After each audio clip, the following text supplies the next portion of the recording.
Hello, everyone, and welcome to the Magical Pats. I'm your host, Pat, and this is your other host. Pat. Who knew? And we're here to talk about our philosophy on the Commander format and occasionally the state of Magic the Gathering as a whole. But before we begin, I just want to make sure that everyone listening at home knows that this is not a family-friendly podcast in any way, shape, or form. And while we certainly love listeners, we do recommend turning to other Commander-focused podcasts if you are averted to the use of foul language. And with that disclaimer out of the way, we can get started. So the first piece of this episode, our inaugural kickoff here, is just an introduction of ourselves. And that starts with us letting you know out there why we play the formats. Pat, if you want to kick it off, let them know why we do this. Well, we started this podcast because we noticed there was a distinct lack of content of above PG-13 content, and most of the Commander podcasts out there were very glossy, very finished. And that's not to name anyone in particular, but I think there is a little bit of a glorification of like sterility might be the better way to talk about it. Soulless. Damn. Yeah, I can get behind that. A little bit of that clinical feel of Commander, which is not. I think we both know individually in the different play spaces we've been in, that's not how real Commander goes down. Real Commander is messy. It's not always messy, but it's brutal. There are people occasionally being horrible to each other, people pleading for things not to happen, which is it's a great part of the format. Oh yeah, people just starting to just kind of go off the deep end with things, and we as players, especially me and you, look to try to rise above most of that stuff. It's going to happen with the game. Oh yeah, but there has to be some sort of grounding attached to it too.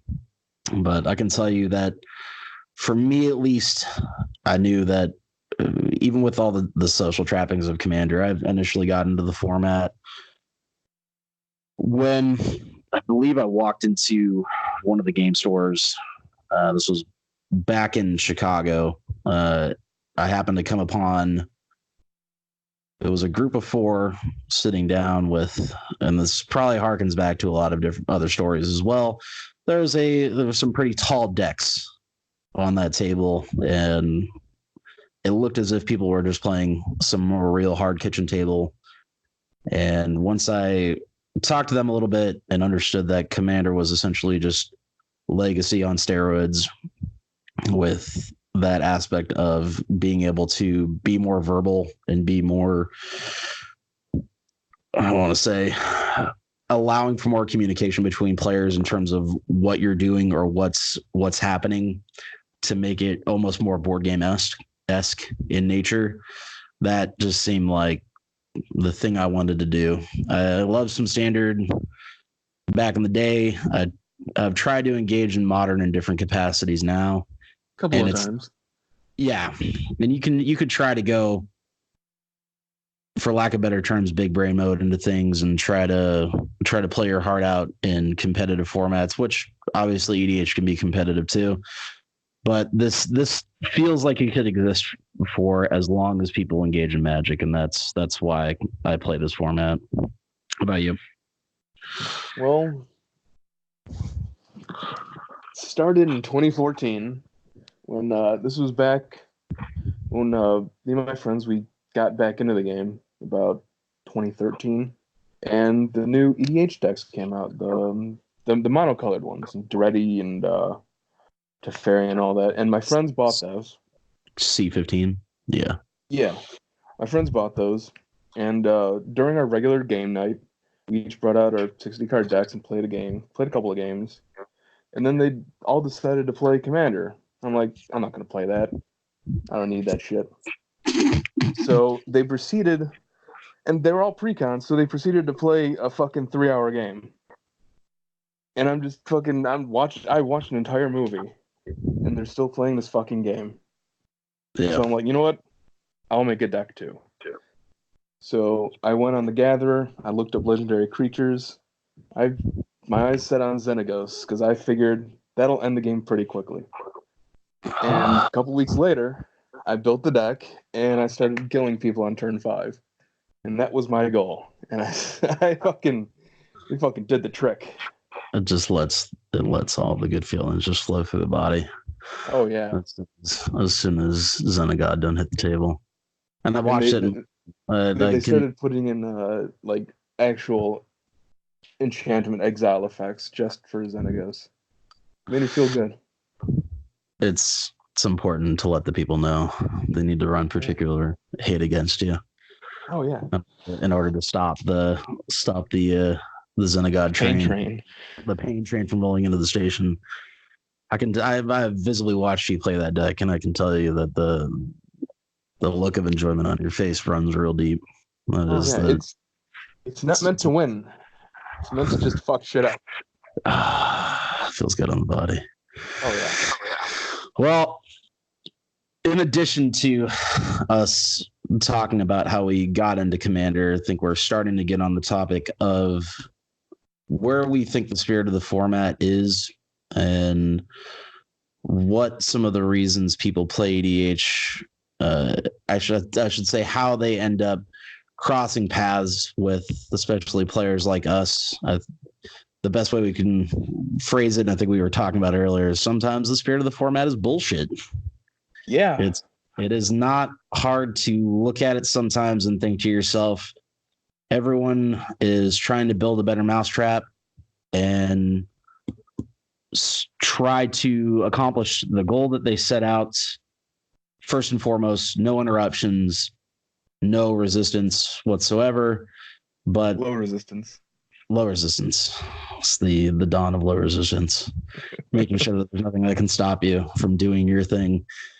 That is not, we touched on that earlier too. That is not reality. There is going to be a time and place in which different reasons coming to the table eventually have to coincide with the idea that you are still playing to win. There is a goal. There are 40 life points at stake. However that may fluctuate. You have your commander damage to worry about, your poison damage to worry about. These are all things that factor in that no matter how things shake out, there's going to be a victor. And that is more or less why we're here. And that's to tell you, that's however you want to approach it, that's okay. There really is not a reason that anyone should play like you other than you. Because what happens is as soon as you try to play in a way that either impedes on someone else or counter spells or land destruction. Oh no. You get really pissy at that. Yeah.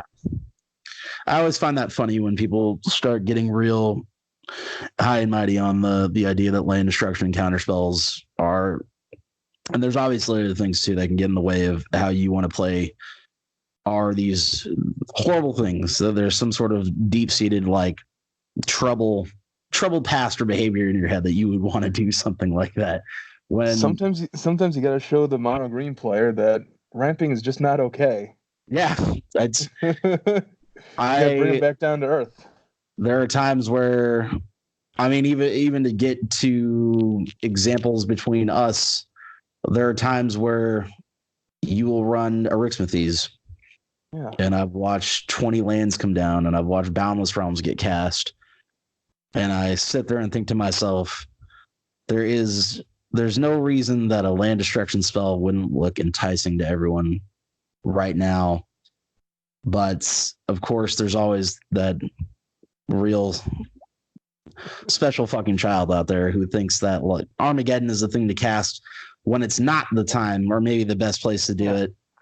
And then all of a sudden, it looks like a uninformed decision or a bad decision. It probably was, but the problem is that there is a time and place for those real. What's the public opinion on them? The salt cards. There we go. Yeah, the just a little sprinkling on there. Yeah, they don't always look too great, but there is a time and place for them.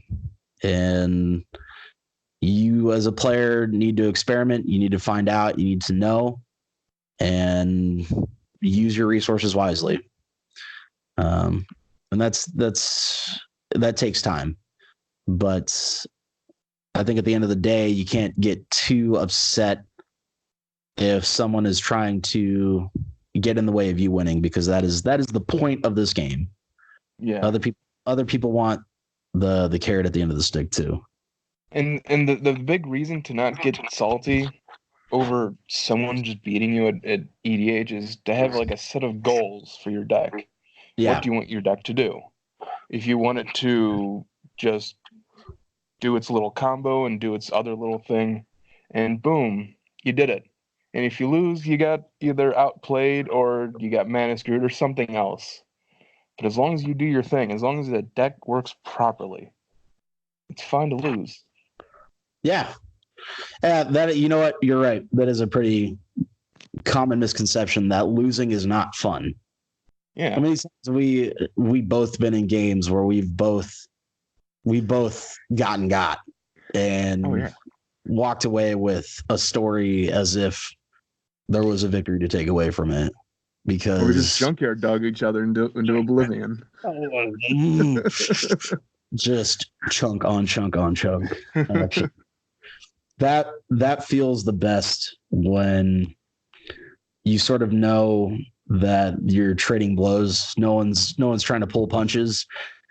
That's the other thing that I think kind of gets in the way too, is you're afraid or you're fearful that you're gonna, getting in the way of someone is gonna all of a sudden make it into this negative experience. I think the impetus is also on the other person playing sometimes too. You just need to enjoy the game too when you're not winning. You should be appreciating other people's just ability to go through time and space and just ruin everything around them because they're living their dream. Yeah, like let's say there's someone at the table who's clearly winning, clearly in a very powerful position, and you can't do anything to them. So what you do is you drag the other players down with you. Yes, that is a great feeling. If you're going to sink with that ship, make sure that everyone else also ran out of life rafts, lifeboats, and that there is no hope inside. Hope. Yes, there's no second in Magic, but you know what? Today, for you, there's a second in Magic. There's moral victories. Oh yeah, absolutely. If there's that one person across the table who's just, they're really trying to get across that you're just junking their strategy out, how could you? I mean, you stoke the flames harder, why don't you? I'm gonna do what I can to make sure that you understand. I did not build some of these decks to not interact. There are some that I have that don't do that. The one that does the most, and that's kind of the Project Abzan thing I have going with Doran, where it's Abzan control. Oh, yeah. Because guess what? You have a big chunky butt at the helm, suited up, and run removal. You'd be surprised how many games. Yeah, it goes. If for people out there that don't know Doran the Siege Tower, just know that it is butt incarnate. It is a 0/5 that costs straight Abzan, a blue, black, and a green. It's a tree folk that when it hits the board, everything now deals damage with its butt, its toughness, rather than its power. And that deck runs very few things that prevent people from interacting with him in the goofiest of ways. There's Skulk going on. There are times Skulk where is really spicy in Doran. So good. People look at it too. Enchantment. Yeah, behind the scenes. Man. It's an enchantment that grants your creature Skulk.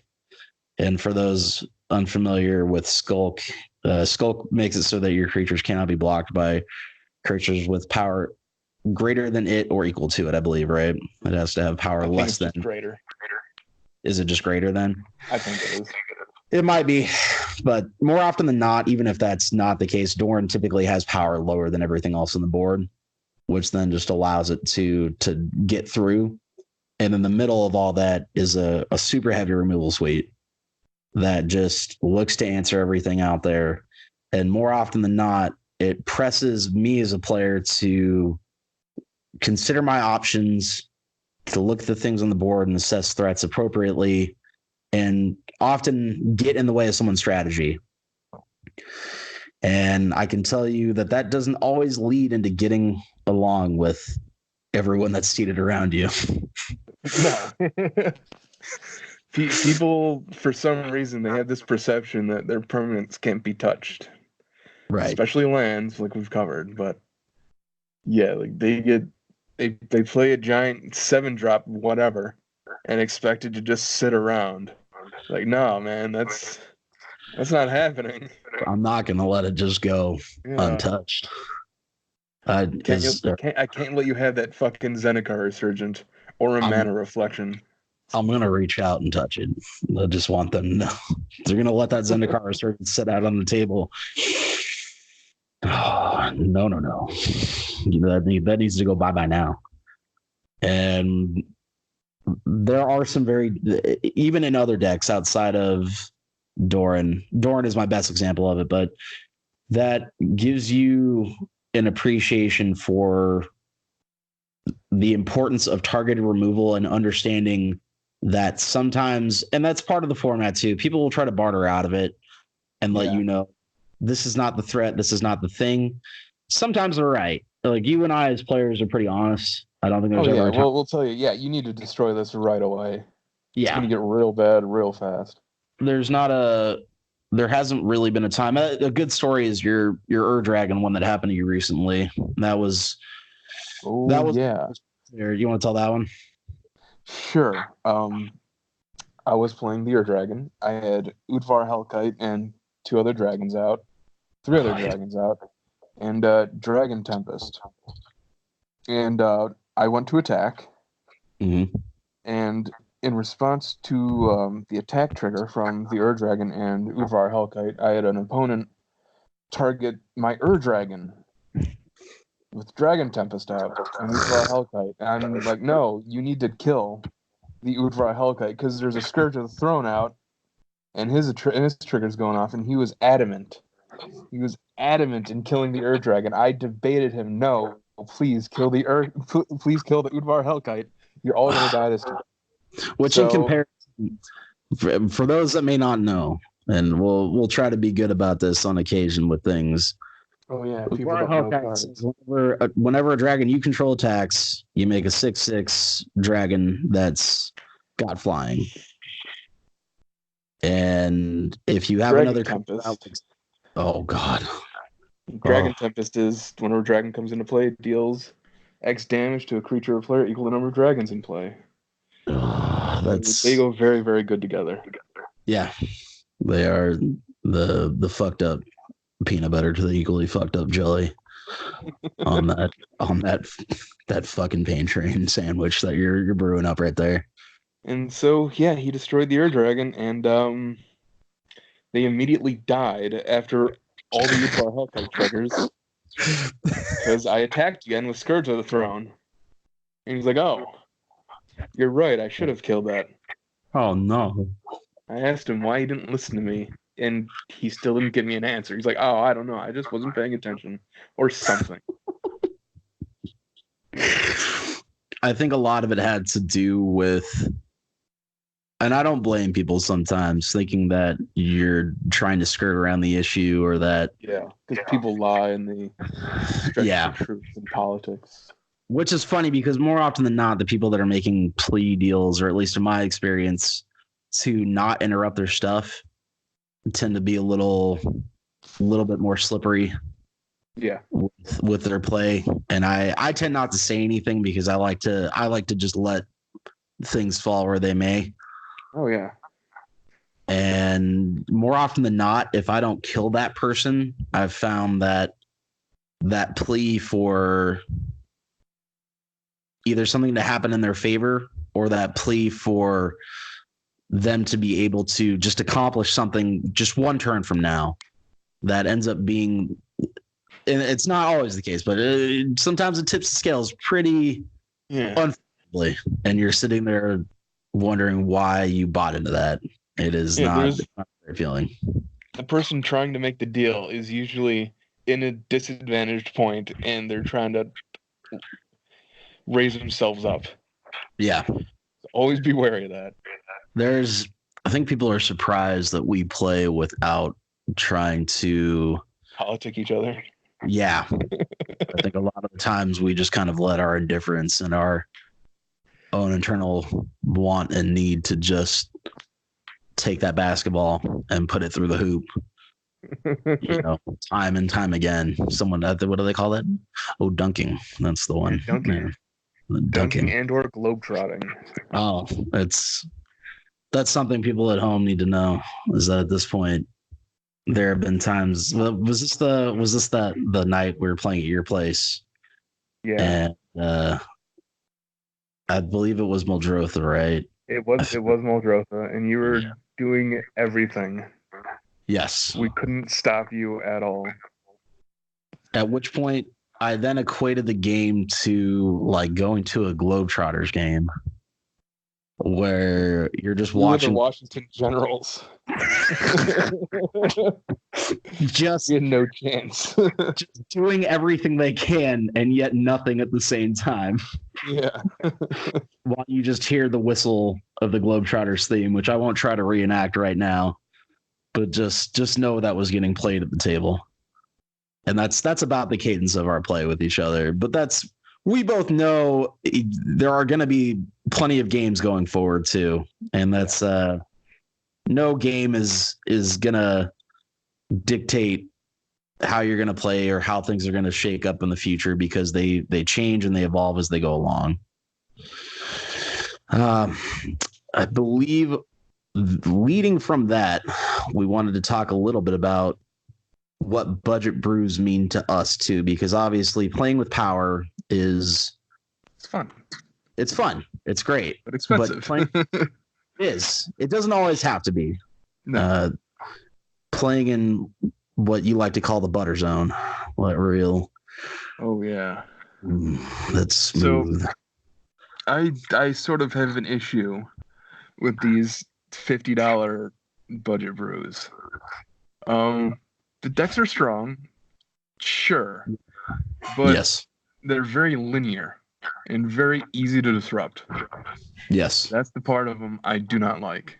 And if you're going to be playing this deck over and over again for a couple of years, you're going to get really, really sick of it. Yeah, because you're going to find yourself. Yeah. You'll be pigeonholed into certain strategies, I've found. And it's something that I think we both found early on. Mm-hmm. Is there are a lot of these cards are chess pieces that themselves can differ and change in their abilities or their application, but sometimes things are always just bottlenecked into how good they are just in virtue of the card itself. And what happens a little bit when you break out of that $50 range? What have you found? If you go around, I'd say between $200 and $300 is really good for a commander deck. I think that's your butter zone. Yeah, because it allows for the usual staples, and non-staples. Just you get Shocklands now for $5 or $6 a piece. You don't have to go fetches. You don't really need that. It doesn't offer that much of a difference unless you get you get your Thran Dynamos, you get your All Is Dust, you get good cards. You don't have to play these really shitty 7-mana Wraths or fucking 5-mana remove target thing. You get to play better cards. And the more you invest in a deck, the more powerful cards you have, the more room you have for all your crappy little cards. Yeah. All of a sudden things start playing better with each other. Yeah. It's funny too. Fun cards. that's sort of that's a nice little thing. I'd call it a little sin that players do sometimes too. I'll watch players invest real hard into like sealed product Mhm. and then turn around later and go, oh, I didn't have the money or the resources for this $30 piece of cardboard. And that's real frustrating to myself too, because Yeah. you at one point you did have the capital, you have the time, and I'll treat this as a player who has no capital for the game. One, there's an understanding that Magic as a whole requires a little bit of cash flow. Yeah. It's a hobby. You're opting into it. And at the end of the day, it's just cardboard. So Yeah. It's hard to justify spending a lot of money on this. Yeah, it is. It is, because it's kind of like one of those instances where you're asking yourself, why the fuck did I spend X amount of money on these pieces of cardboard? Yeah. And the answer is it's not great. You're not going to sit there and, praise yourself for doing all these things. This is in virtue of you wanting to have a play experience where you walk away from that and your lizard brain has that good feeling that I just accomplished something. I feel good about it. I made my investments and I came out on top. And whether that's $50 leading into $200, leading into, I think the most expensive deck I've ever seen, probably around like 20K. Yeah. That's a deck that's full of every shiny piece of cardboard in existence, in addition to reserve list things.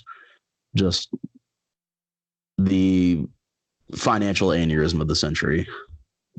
And go ahead. I was gonna say, like it takes me about a year to build a commander deck because I go through it very thoroughly, like which cards exactly I want, and I save up. And that's the thing, like if you're gonna be playing these decks, for years, take the time. Don't just splurge on it all at once. Wait for things to come out, wait for things to get cheaper, and you save yourself a lot of headache and a lot of money. Buy while, what's the financial phrase? Buy while the streets are on fire. There's blood in the streets, sort of gig, where you don't need another source to essentially let you know that just because this card, a card has been deemed good or a staple of the format, later on down the line, when you looked at it before and thought to yourself, well, this could be great, but I don't see many people playing with it, and then all of a sudden you just watch things go up in price to the point where they're financially out of reach. That's something I try to communicate to a lot of new players too, is don't let another outlet, even us, let you know that a card is good. If it looks good, that's also the part of exploring yourself as not only just a Magic player, but just learning to explore your own ability to assess things in life by yourself. If it looks good, if it's like 50 cents and maybe you don't see a lot of people play with it, it's fine. Buy your 4 copies, get on board. You spent it'll probably go up. It'll probably go up at some point. Yeah. Oh, absolutely. And some of the examples we had, even if you're playing with a $200 deck, you want something that gives you things like good ramp, answers and finishers are some of the examples we came up with. I think a good one, land bases are a big thing that ends up coming into contention all the time. Check lands. Lands. The Shadows lands I like a lot. Not the barrier to entry on those is pretty low financially. A lot of the times they'll come into play untapped. Yeah, you can't fetch for them, but they end up being no worse than a check land, and not really any worse than something like the lands where it requires, or you can't have more than 2 other lands in play, right? I'm trying to remember what those were. The fast lands. Yeah. they end up being just as good as those, and people are afraid to play with them because one, they're not expensive. There's not a big train of hype running over them, and so people are afraid of them. Same with temples too. Temples are big. They just reprinted them. Yeah, and I have temples in Dorn, and Dorn gets pretty nasty, but guess what? They guarantee me half of a draw. Yeah. And cost me 75 cents, I think. Yeah. Bought them. Same with standard ramp spells too. People have this idea that with ramp. Oh my god, I know. There are very cheap options out there to guarantee that you're going to win a game. Fix your mana base. Have your ability to get the mana that you need. Kodama's Reach and Cultivate are how much at best? I mean, Kodama's Reach got a reprint in Ultimate Masters, right? I think Kodama's Reach is like $2 at most. Cultivate. No, I think it's less than that. I think it's $1 still. Yeah. Which people look at that. Kodama's Reach used to be a $4 to $5 card. Yeah. Which was always strange to me because Cultivate was that just without the arcane attached to it. But people have some cards get broadcast harder than others. But in this case, again, that's $1 now. Wayfarer's Bauble, I think, used to be a little cheaper than that. But now, because of different media outlets, things like that, have gone up to like $1. But even then, it's not bad at all. $2 or $3. Yeah. Who cares? Yeah. Answers and removal, what we were touching on earlier, is another big piece of this equation where I don't see the thing that came to mind for me initially was I don't see Return to Dust cast nearly enough anymore. And that I'm not sure why. It's people ran away from that, or I'll see Crows and Grip in a deck where it probably doesn't need it, and they could have run Return to Dust and had double answers that then both exile an artifact or enchantment. Things like Utter End is still 50 cents a quarter. 50 cents. And you're in those colors, so you got Mortify too. Yeah. Mortify is also amazing. Yeah. Mortify is destroy that creature, destroy that enchantment. It's fully applicable. Same with Abrupt Decay. What's the green? Putrefy. There we go. I was going to say the green black version. Putrefy. Same deal. And you have Swords of Plowshares, which they keep reprinting, so it's like $1 tops. But people see that and they either evaluate that or they look to play Path to Exile. And I understand life gain can be more detrimental when you're trying to kill someone versus giving them a basic land and to play tapped for Path to Exile. But guess what? If you're not willing to invest $10 into something, which is fine, I get that. Yeah. Swords of Plowshares fully fully You'll get there every time. Crush Contraband, which I really like. Yes, that card is great. It's really nice. 3 and a white. It's an instant, and you choose one or both. Exile target artifact, exile target enchantment. It ends up being just as good as 23 cents. Yeah. Probably less than that. You'll probably find it in bulk and get 4 copies for maybe 50 cents. The other one I think we both were pretty high on is Summary Dismissal. The Ghostbusters gun. Yeah, fucking Proton pack. You'd be surprised how many people would run regular Counterspell. Like, obviously, Counterspell is great. Yeah. 2 blue counter thing, fantastic. Negate's great. Negate is great, but Summary Dismissal.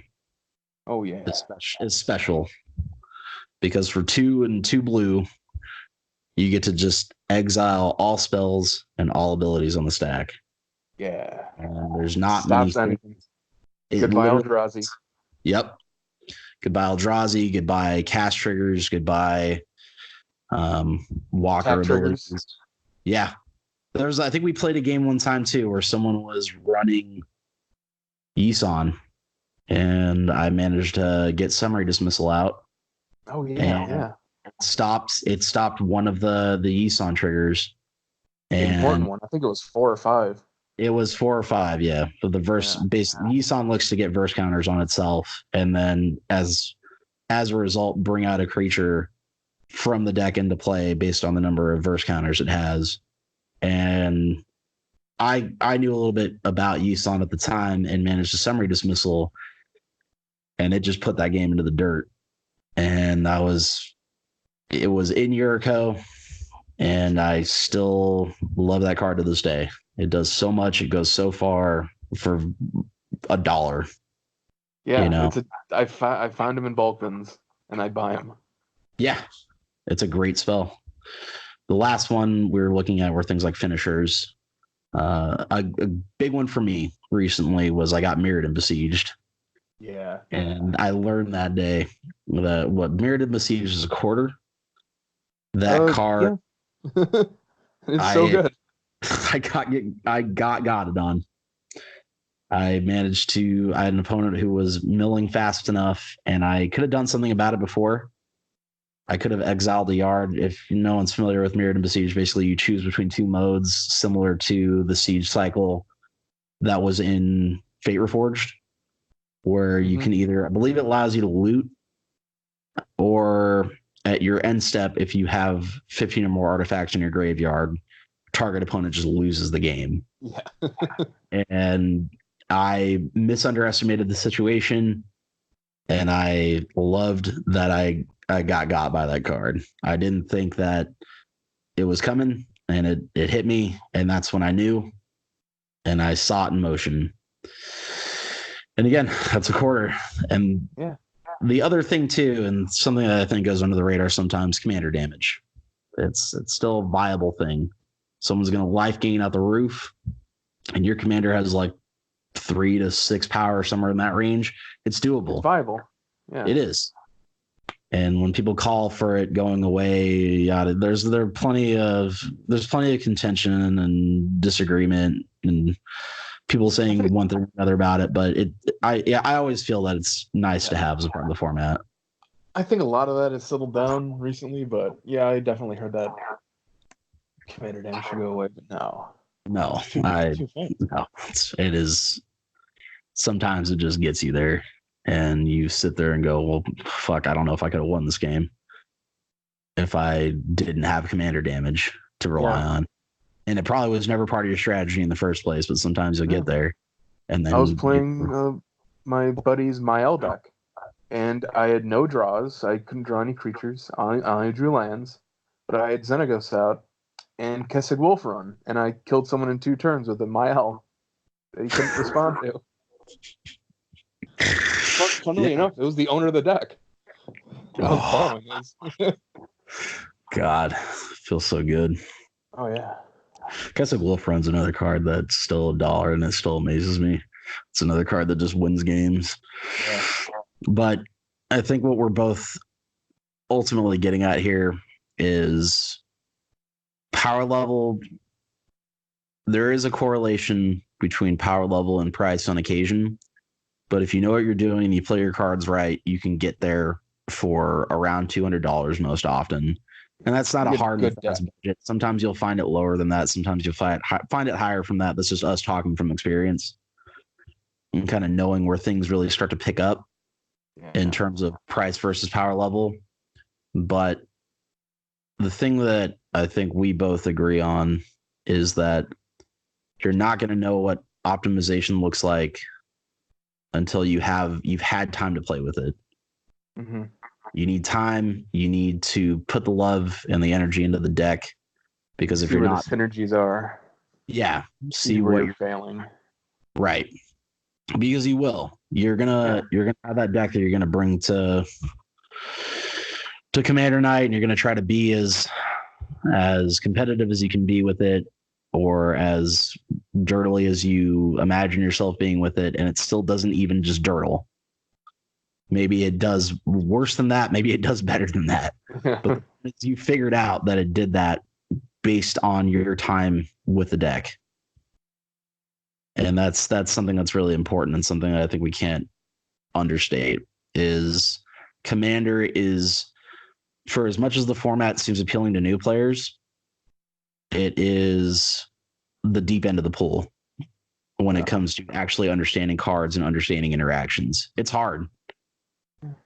And the thing is, like, a lot of the time, the most powerful cards are usually the most boring too. Like, yeah, Crater Hoof. Okay, cool, you win. I mean, that's fine. You win. That's great. yeah, you did it. But it just does its one thing. Like Gary. Okay, Gary. He's coming out like 5 times this turn. Okay, sure, you win. Great. Look at you. Congratulations. I'm not saying it's bad. I'm saying, cool. All right, you got it. It just does the one thing. Yeah. You'll have those moments with decks where you've hit your stride with your win condition. And then once you've done it more than maybe 5 to 10 times, then you start looking at it like, this is the thing I'm doing. This is the thing I'm working towards. And more often than not, that can also ruin an experience for a player. It has nothing to do with player agency outside of themselves. They just didn't think to include a win condition or try to evolve that deck past what the 1 or 2 things it's trying to win with, are those. If those are your goals and you've hit them a few different times, we try to encourage players to find something else, put something else in there, try to, or optimize it even further, make it so that it's easier to Gary and have your 20 pips of black mana out there. And then all of a sudden Gary gets disgusting. Yeah. Make it become more gluttonous each time. Yeah. Either make it go one end of the spectrum where you make it real hard so Gary is horrible and just awful to everybody. Or or just take it out. Like, I have a black deck and the game usually sometimes ends up being just a Garytron. How many times can I get Gary out to win? And it's boring. Like, he's on the edge of getting cut. Poor Gary. Poor Gary, man. He's too good. He's insane. I have a special place in my heart for Gary, but I know exactly what you're saying. I love him. Yeah, I know. I love him, but it's bittersweet. Yeah, where it almost becomes more enticing. And that's a product of us playing for as long as we have. But sometimes tying one arm behind your back becomes the way to play Magic. Yeah, it's a lot more fun.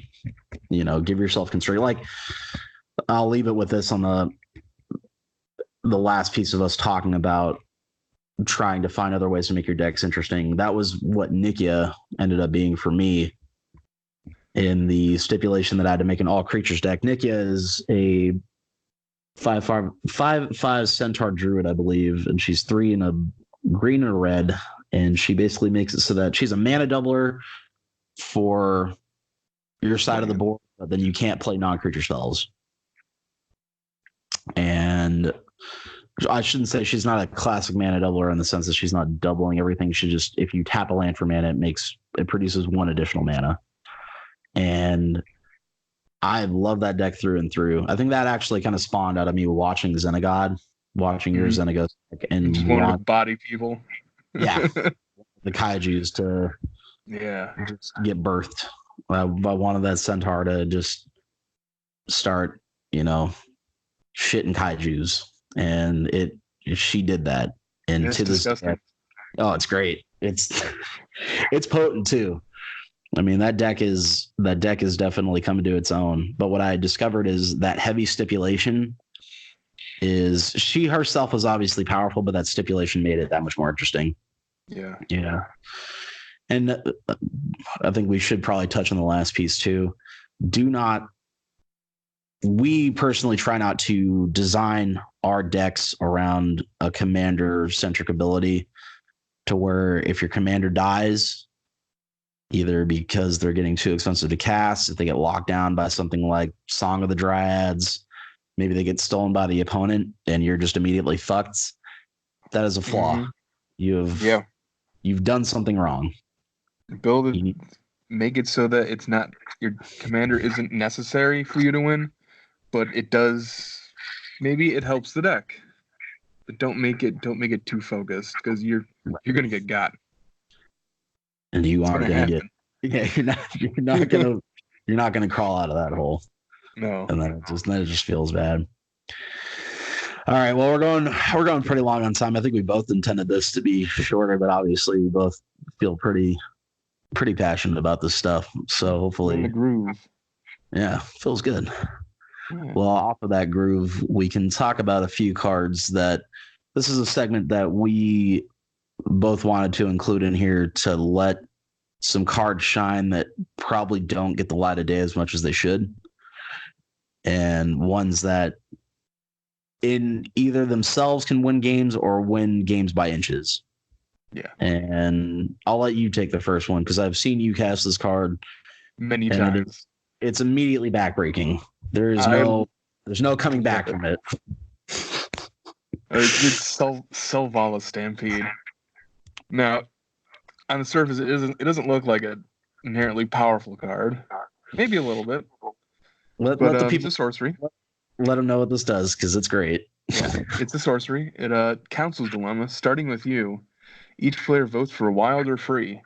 Reveal cards from the top of your library until you reveal a creature card for each wild vote. Put those cards onto the battlefield and shuffle your library. Then you may put a permanent card from your hand onto the battlefield for each free vote. So what you're saying is I get to take a vote, and no matter how I vote, You're fucked. I'm fucked. Like even in the worst cases, you're getting a creature, and if you run good creatures, it doesn't matter, 6 mana, whatever. You're getting it out for free. Yeah. And if you have a grip full of cards, it's fucking backbreaking. Like they're not recovering from this. They're going to die. Yeah. And I believe it's 3 and 2 green to cast. It's 4 and 2 green. Is it 4 and 2 green? Even at 6 mana, it feels. Yeah, you're playing green. It's coming out on turn 4. Yeah. People like to hype up Rishkar's expertise, Which is good. A lot. It's good. It's great. I think this is better. Oh yeah. Because more often than not, this goes back to why people feel expropriate is as backbreaking as it is, because it's that illusion of you're choosing Illusion the of choice. You're not. You're not at all. It's bad. And each time I voted with that card, watching you play it, I never walked away without that little feeling of anxiety. You know, that feeling in the back of your mind sometimes where it's just like, wee! You know, that high pitch just wee! You're like, nope, as a bunch of fucking titans or dragons come out and just rape your face. Oh, God, it hurts. And it wins. And that card is still, it's gone up a little bit. I remember when you and I started to buy up into that card, it was probably about $1.50. It was less than $1 because I'd pick them up from the 50-cent bin. Yeah. And now I believe it's somewhere between maybe $2 to $4, depending on where you buy it and depending on what condition you put it in. Gone up a little bit, but yeah. And I love it. I love that card. That is a Selvala Stampede is a shining example of testing and vetting through experience. Fun budget cards. Buy Selvala Stampede. Everybody should buy a Selvala Stampede. I will. Great fun. You've convinced me, sir. I was convinced before, but no one listens to me. No one listens to me. They see it. They see me fucking bodying them on like turn 5 for like 30 damage. And they're just like, nah, I'm not gonna play it. I'm like, motherfucker, come on. Oh, what's that? Now the internet can hear you. That now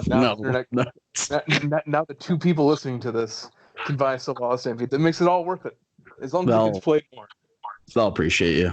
Yeah. Well, now I get to watch 1 to 2 more people cast Selvala Stampede and look at him with that glint in my eye. Like, you did it. You listened, didn't you? Don't forget the Planeswalker decks. I'm just saying. You play your 3 creatures. You get a Deep Glow Skate out and 3 Planeswalkers. You all 3 of them. I've seen it happen. It's crazy. Prepare to travel through time and space into Dabsville. Well, that was a pretty good card. I was gonna say that was a pretty good plea for guidance there on that card. My card It is not as powerful. This goes more into the realm of winning by inches.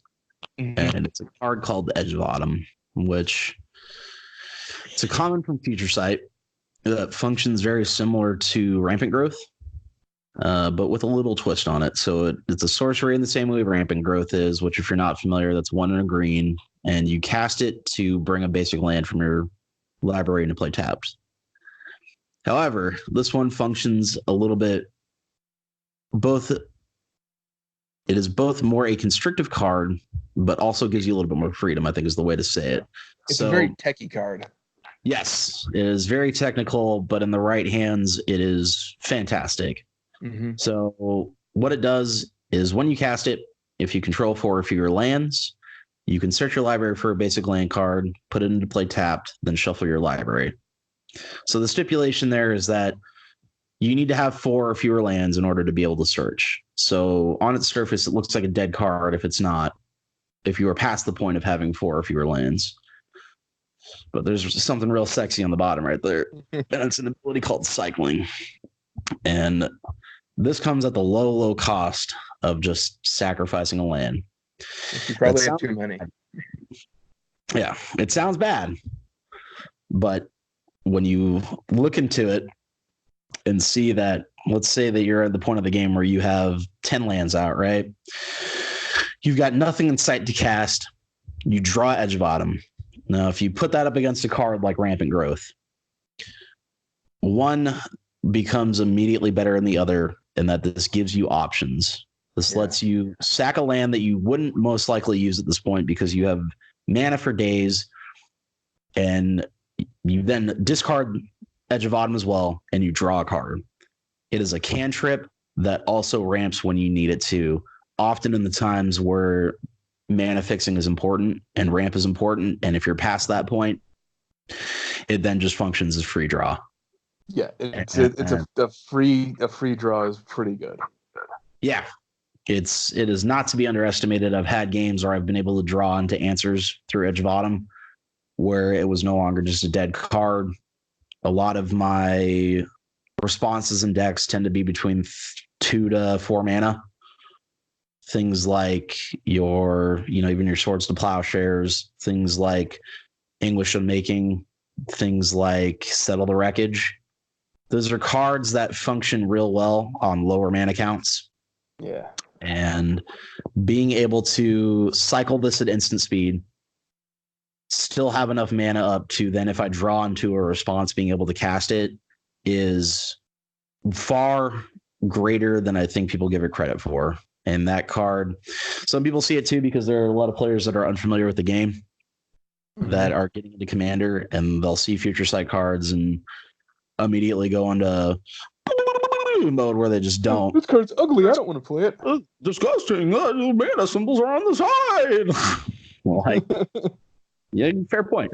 You observe the card. The mana symbols are definitely on the side. But do not underestimate this card. It gives you every option you could want out of a 2-drop green spell that can either ramp you or either dig. Yeah. And there's not a lot of cards printed like it, and there probably won't be more cards printed like it again because it is very technical. But like you said before, in the right hands, this is a very powerful card. And I'll stand as this. I will share your sentiment of if you haven't bought this, buy this card. Give it a chance, run it. You will see just what it can do for you. Well, good deal. Anything you wanted to share before we get to the wrap up here? Good first game. Yeah, I think that another good card is Settle the Wreckage because you just brought that up and I totally forgot about it. Ooh, I love Settle the Wreckage. It's awesome. It is. You want to talk about Get Got Incarnate? That's the one. Oh yeah, you're getting got. You're fucking. Don't even need to be. Settle the Wreckage is a 2/2 white instant that exiles all opponents' attacking creatures, and then essentially allows them to path to exile each of those creatures that it's exiled. So they'll tutor up a basic land into play tapped for each creature that it's exiled. And the beauty of that card is that they don't even need to attack you. No. They could be all in at someone else, and you can still settle the wreckage and then exile their whole board. And just watch their soul leave their eyes. Yes. Just watch the gray fill where the colors in the iris used to be. It's a beautiful feeling. And the nice part about that card too is what settle the wreckage feeds back into all of the major points that we were getting on earlier: cost, playability, having an answer. It's clean. So I get to, every time I cast it, say, why don't we fucking settle this like gentlemen? Yeah. Settle that wreckage. And at first, people are like, okay, I get a bunch of lands. Then they realize their whole board is gone. And it's just, oh no. They're it's like, only $2. I had nothing to cast in my hand. I just have these creatures to attack with. So look at me. Look at me, Ma. I'm playing Magic. Well, good deal. That's it for the episode. We really want to thank all the new listeners out there. Should you happen to find us, if you liked what we talked about here today, you want more, we're always looking to get a pretty steady schedule on this podcast. I think we're going to try to record on a bi-weekly schedule. That seems to work out for us the best. Yeah. So you can try to look forward to seeing a new episode from us about every 2 weeks or so. No promises, obviously, but we'll try to do our best with it. Fortunately, life gets in the way because outside of Magic, we both try not to waffle around too much and go on tangents, but it's going to happen. Yeah, we'll get there. Right now, we currently only have our email established for the podcast, but we're always interested in adding additional features moving forward. I think we can do things like listener question segments, possibly open a Discord in the future, have some chats with listeners. I think that's important. Get out there. Yeah. We always, whether it's sitting down at the commander table or talking to people outside of it, Magic discussions are always fun. It makes us better as players too. And you can also look forward to hearing from guest features from some of our Commander regulars we played with if they want to come in and join on the fun. Any other potential guests who want to share their perspectives and experiences on the format too. It'd be cool if we got a pro on here eventually. That would be fun. See what they do. Or if you just want to yell at us and tell us how much we suck, that's fine too. Yeah, no, we're both welcome to that. Yeah, that's another piece about us. We're both pretty gluttonous for the punishment too. So yeah. It'd be nice. Get a gentle caress if you're gonna get in there. Yeah, we're both real hard into the whole cock and ball torture thing, so let us have it. Feels good. Off of that though, if you do want to send us any feedback or any questions, our email for the podcast is patandpatmtg@gmail.com. So we'll wrap it up there. Thanks again, everyone. We look forward to talking to you all again soon. Talking to you again soon too. Yeah. Bye-bye. Bye-bye. Bye-bye.